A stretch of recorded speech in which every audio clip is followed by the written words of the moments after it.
Alright gamers, today it's time to talk about the second and final expansion to Dark World, Dragon's Gate. Let's check it out.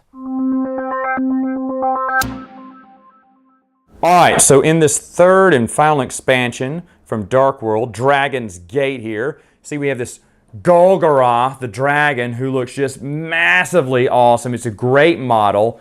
He does come up into pieces there, but just looks absolutely stunning. Again, another great looking model. He'll just sit there getting ready to eat our heroes here, our poor heroes. Look at them. Here's our new heroes. If you've seen my other two board game reviews, I'm not going to go much into the gameplay here, basically showing you the pieces and what's different in this expansion. Hold on, let me get a better look at them. As you see, they come with different weapons, different models. Really nice looking. Instead of the healing fountain when you get knocked out, you got this healing monolith. And of course it takes your complete turn. You'll stand here and you'll get healed. Ta-da! And then you'll go back to 8 instead of 1. The bad guys you're fighting are going to be zombies. Golgoroth can make one appear every turn. He can get the zombies. Or trolls. This is what a troll looks like. Again, just a beautiful piece here. Beautiful model there. Front and back. Just looks so awesome. My finger was in the way there. Anyway, on zombies, he can always spawn a zombie every turn. However, when it comes to trolls, he's got to pick from these cards. There's 4 in this deck. He'll shuffle them up and he'll pick one at random. If he picks the one, as you see, most of them have the hand on it, but if he picks the one with the troll on it, that means he can spawn another troll. So there's a 1 in 4 shot he's spawning trolls every time. So not that many villains on the board, but that's because on top of all this, Golgoroth can actually blow fire down on the heroes. Now what he's going to do is every turn, our 4 heroes are going to go, and by the way, what decides their turn now are these dragon scales. You flip them over and they are certain colors. And of course, that's the turn order, top color to bottom color. Then you'll shuffle them again, and you know that would be the new turn order, whatever it is. That's how you determine turn order here.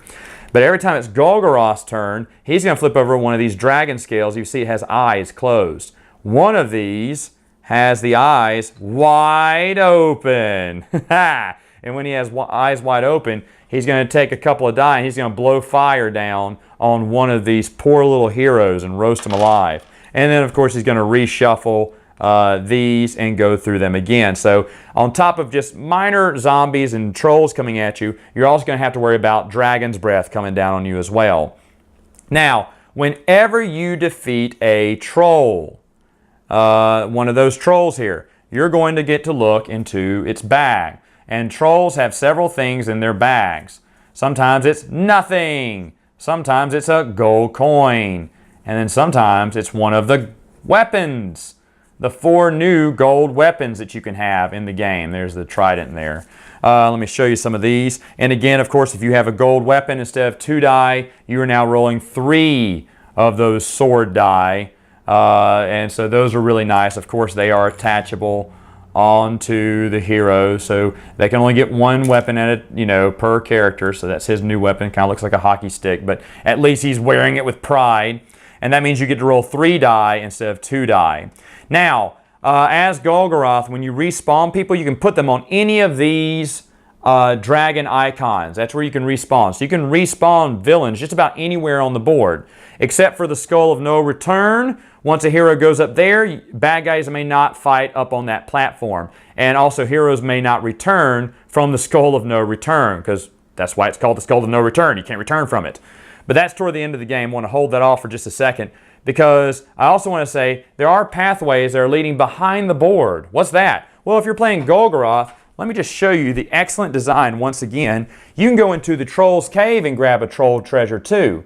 Look at this. This looks just so beautiful, the quality here. See if I can get in there. As you see, there's a fire blazing and a troll back in there. There won't be any trolls in there. You cannot have a troll for them to fight. But if a hero makes it down in there and they're brave enough, you can give them a troll card, and without even defeating a troll, they can, they had to make the long distance, but they do get to see if they can get another treasure card. So that's really cool. They made the back of the board game actually accessible to all the players.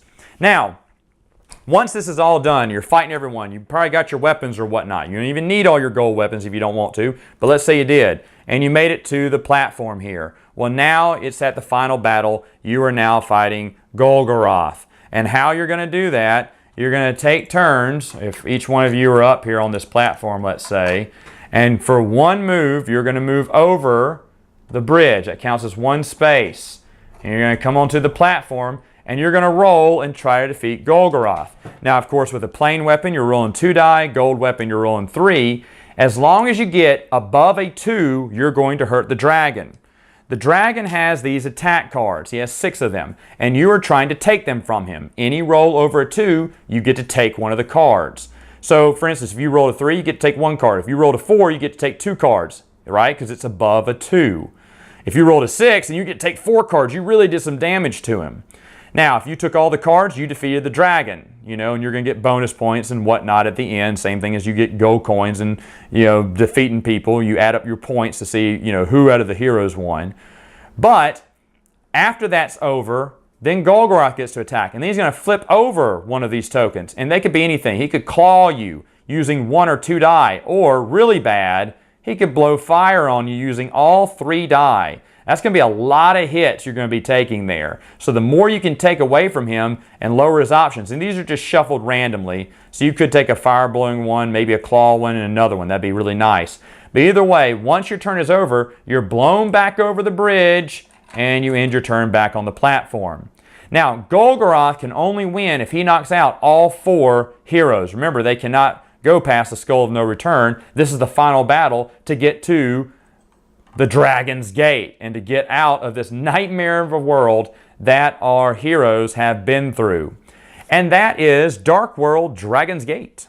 One last thing to show you, to tell you how cool and well thought out this game was, you can actually combine all 3 of these games, and they made the boards match up exactly with the first one. And you can have some big mega game playing both expansions to the deck. See if I can get up all over this. Isn't that incredible? As a kid, I would have died. But if you have them, you are supposed to start with the Dragon's Gate to get in, go to the Village of Fear, and then go into the castle to fight Korak.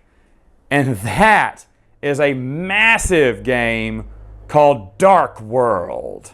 Dark World, Dragon's Gate. What are my final thoughts on this game? All right, so this is one, like I said, when I found them both, I was afraid I would never find this one because this one I couldn't find anywhere. At the time, it was actually the only copy that I could find online. And so I was hoping this guy would give me a good deal, and he did.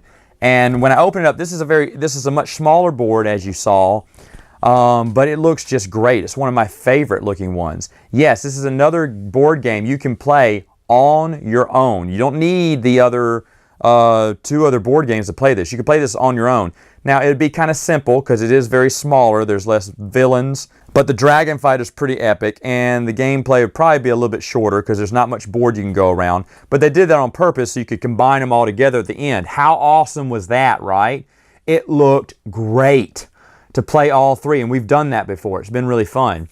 But Dragon's Gate on its own is super fun. It is one of my favorites because I just think the dragon looks great. I think all those sculpts look great. I think that they even made behind the back of the board a fireplace, and I don't know if you saw it in the picture, there are bones on the ground. The Troll's Cave. That's just great stuff, man. All that is not cheap plastic too. It's nice hard plastic. Looks really good. My dragon, one of his horns got broke off during shipping. It can't be helped. I still have the little tip. I just need to super glue it on there, but I know whenever I box it up and it shakes around on my shelf or gets something else piled up on it, it's probably going to break again, so I haven't put it together. But besides all that, this is a really fun game. Again, should you get it? Probably not, because it's probably going for an arm and a leg, and I would not pay that much for it. The price I paid for it is just right. But again, you don't need it. It's not going to enhance the base game or anything. It's just like they said you should go through Dragon's Gate first, then the Village of Fear, and then into Dark World, the final, battle. And that's how you should play them all through. And we did do that once with my nephews. I combined them all together, and they just love the game, period. It's just a super fun game. Of course, when it looks like toys and whatnot, of course, why wouldn't it be fun?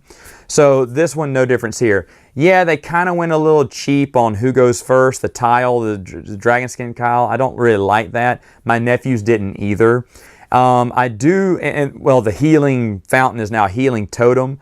I like that. It was maybe done just to conserve space, but I like that they did something different. I like how they made it smaller so it could all fit together as 3 board games in one huge square. Was it necessary for them to do that? Absolutely not. That is not necessary. But it's the thought that counts, right? The sculpts still look amazing, like I've said before. Everything. And then they even went out for new weapons, even though a trident or a spear or something.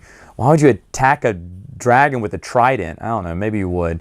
But the dragon blowing fire, man, really cool. Battling the dragon, really awesome. Trying to make it through the gate. Everything about this game really works well. So I'm actually pretty happy with it. I'm glad I got all 3. Dark World is just a super fun game. Folks, if you have people who, if you play Descent and they don't like Descent, Descent seems too hard for them, get them just a base copy of Dark World and try to play that. It's a lot lighter. If you just have kids and they just can't get into Descent yet, you can show them Dark World, and I think they would really like that. And then eventually, as they get older, graduate into a bigger game like Descent. But yeah, this is the game for me. I do not care about Heroes Quest at all. It's all about Dark World. By the way, isn't the art great on these boxes? Let me get them all for you one more time. I mean, the art just screams quality too. I love all the art, all the artwork for these. Just really nice. There is nothing bad you can say about this game. All right, gamers, that's all the time I have for now. Until next time, game on!